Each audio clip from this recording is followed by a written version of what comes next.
সাতজন বীর শ্রেষ্ঠের নাম মনে রাখার আজকে একটি জাদুকরী টেকনিক দেখাবো, যেখান থেকে চাকরির পরীক্ষা প্রশ্ন আসেই, আগামীতেও ইনশাল্লাহ আসবে। তো চলুন দেখে নিই।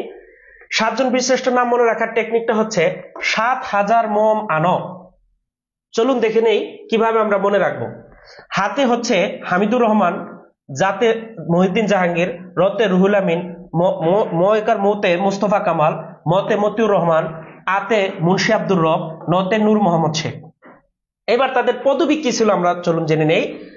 হামিদুর রহমানের পদবি ছিল সিপাহী, মহিউদ্দিন জাহাঙ্গীর পদবি ক্যাপ্টেন, রুহুল আমিনের পদবি ইঞ্জিন রুম আর্টিফিশিয়ার, মোস্তফা কামালের পদবি সিপাহী, মতিউর রহমানের পদবি ফ্লাইট লেফটেন্যান্ট, মুন্সি আব্দুর রবের পদবি লেন্স নায়ক, নূর মোহাম্মদ শেখের পদবি লেন্স নায়ক।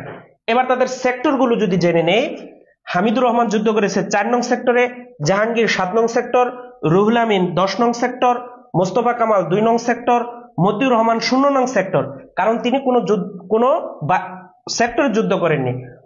মুন্সি আব্দুর রব যুদ্ধ করেছেন 1 নং সেক্টরে, নূর মোহাম্মদ শেখ 8 নং সেক্টরে। আশা করি আপনারা সবাই বিষয়টি মনে রাখবেন।